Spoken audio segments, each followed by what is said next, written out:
안녕하세요. 오늘도 자연과 함께하는 청산별곡입니다. 자, 이곳은 제가 매년 여러분들께 바로 이 식물 감절대를 소개해 드렸던 장소입니다. 제가 재작년까지는 산채 식당을 운영했었습니다. 그래서 이 장소에서 많은 이 감절대들을 꺾어 가지고 우리 비빔밥 재료로 이용을 했던 바로 그 장소입니다. 제가 이렇게 매년 소개를 드렸었는데 아마 아직도 많이 이 감절대에서 궁금하신 분들이 많으실 거예요. 자, 이렇게 묵은 줄기를 보시면 뭐 거의 대나무에 가깝죠. 하지만 요거는 마디풀과의 초본입니다. 목본이 아니고 초본이에요. 나무가 아니고 풀이란 얘기예요. 자, 그래서 가을이면 이렇게 쓰러져 죽는 거예요. 길이는 뭐 한 3m 이상 되는 아주 키가 큰 그런 식물이죠. 자, 이렇게 아주 먹음직스럽게 지금 이렇게 올라와 있는 모습들 보이고 있네요. 자, 여기는 뭐 어마어마한 군락입니다. 그래서 제가 엄청나게 뭐 몇 자루씩 뜯어다가 나무를 했던 바로 그 장소입니다. 일단 개괄적으로 모습을 한번 살펴보시죠. 저 앞에도 있고.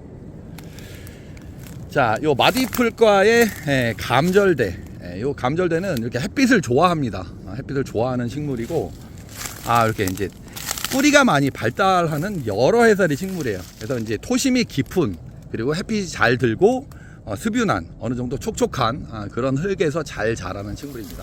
와, 이쪽 보세요. 뭐 어마어마합니다. 제가 이 어마어마하다는 말을 자주 드리는데 이 나무처럼 생긴 이런 것들이 전부 다 감절대들이에요. 지금도 나물로 하기가 아주 좋을 때입니다. 자, 보통 제가 예년에는 한 4월 20일경 전후에 제가 왔었는데 그 정도 되면 키가 한 1m 이하 되는 그런 연한 것들을 채취했었는데 뭐 이렇게 자라도 상관이 없습니다. 오히려 식물체한테는 좋죠. 여기서 뭐 한 연한 한 요 정도까지 한 30-40cm 정도 채취를 하고 나면 바로 밑에 마디에서 이렇게 또 새로 올라옵니다. 그래서 얘네들 꽃 피고 씨앗을 맺는데 전혀 지장이 없다는 거 제가 지난해 영상을 통해서도 제가 매년 보여드려 왔었죠. 뭐 이 모습 자체가 너무 이뻐요. 그래서 이런 거 이제 화초로 심어 두시고 이렇게 이용을 하셔도 좋을 것 같아요. 나물로도 드시고 그리고 화초로도 이렇게 이용을 하시면 아주 좋겠습니다. 자, 그리고 또 뭐 약용도 하죠. 자, 일단 쭉 한번 보겠습니다.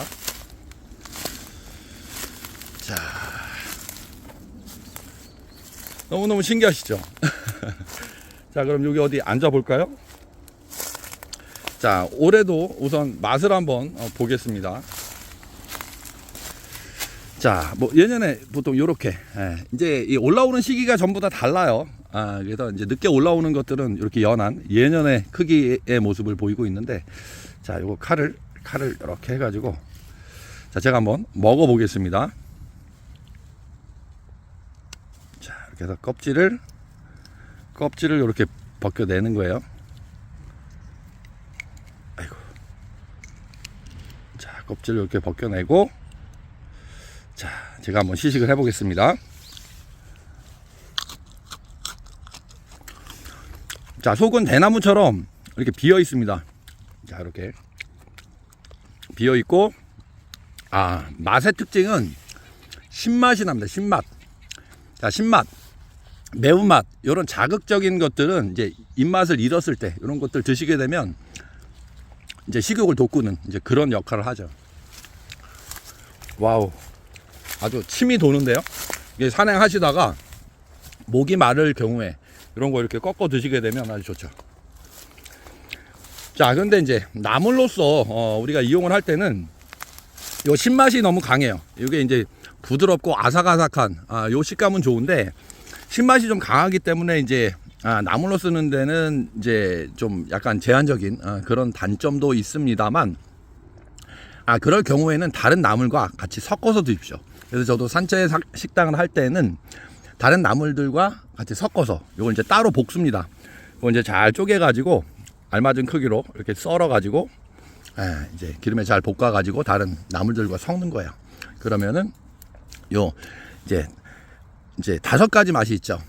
산고, 감신함, 요 5가지 맛들이 어우러졌을 경우에 산나물 비빔밥은 더 맛이 좋은 거예요. 많이 어우러질수록에 다양할수록에 맛도 좋아지고 효과도 배가 되는 배가 되는 그런 효과를 보실 수가 있습니다. 자, 아이고 저쪽 보실래요? 이건 뭐 거의 대나무네요, 대나무. 와. 자, 요건 이제 감절대입니다. 감절대는 이제 보통 뭐 요 한 충청 이북 지역에서 이제 주로 이렇게 발견이 되는 거고, 또 같은 마디풀과에 거의 모습이 비슷한 호장근이라고 있습니다. 호장근은 이제 키가 좀 작습니다. 그거 이제 남부 지방에서 주로 발견이 되고, 그다음 이제 제가 작년에 울릉도에도 제가 한 달을 살았었잖아요. 울릉도나 이런 섬 지방에 나는 왕호장근이라고 있어요. 요 왕호장근 같은 경우에는 키가 거의 이 감절대와 비슷하게 한 3m 이상 자라는 상당히 키가 크지만, 자, 감절대는 이렇게 특징이, 자, 이 붉은색 무늬가 이렇게 줄기에 아주 완연하게 뚜렷하게 이렇게 포진이 돼 있는 이런 형태를 취하는데 반해서 울릉도의 왕호장근 같은 경우에는 그냥 연한 푸른색을 띠는, 거의 이런 무늬가 없는 그런 특징을 보이죠. 근데 이제 보통 약용을 할 때는 이제 호장근이나 왕호장근을 이제 주로 이용하는데, 요 감절대의 뿌리도 요것도 이제 약초로 같이 이용을 합니다.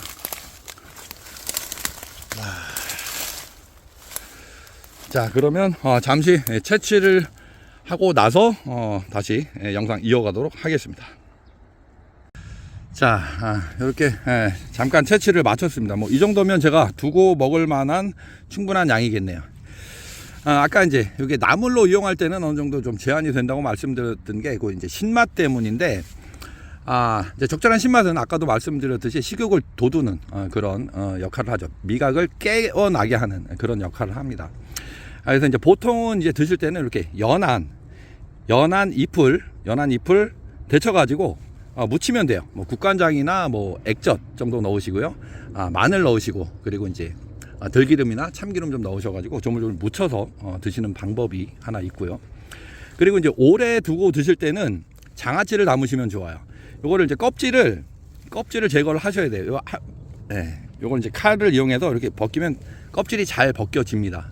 그래서 이제 껍질을 벗긴 후에 이제 장아찌 만드시는 뭐 방법은 다들 아시죠? 간장, 물, 설탕, 식초를 보통 1대1로 하는데, 요거는 이제 망하는 지름길이라고 제가 말씀드렸어요. 설탕이나 식초, 특히 식초 같은 경우에는 1을 넣으면 너무 많아요.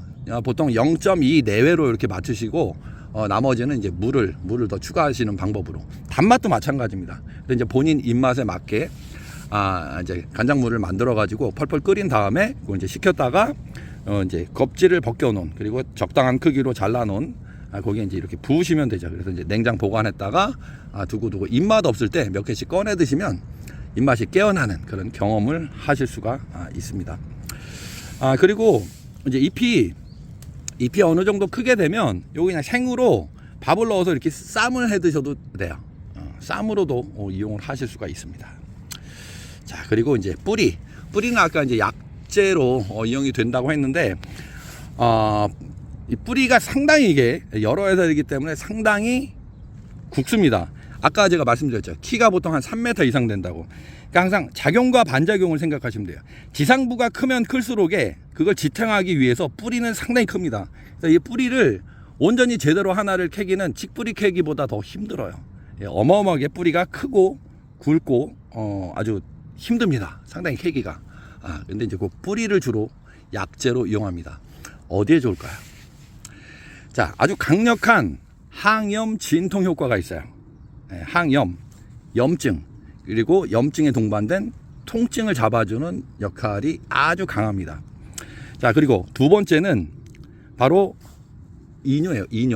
이뇨라는 건 이제 어제도 이제 말씀드렸지만, 소변의 양을 늘려서 몸속에 있는 노폐물이나 독소를 몸 밖으로 배출해내는 거예요. 자, 어제도 말씀드렸지만 이 이뇨작용이 강한 것들은 거의 덩굴성 식물, 빨리 자라는 애들이죠. 그리고 이것도 마찬가지예요. 대나무처럼 하루에 한 20cm 이상 자라는, 성장이 상당히 빠른 것들이에요.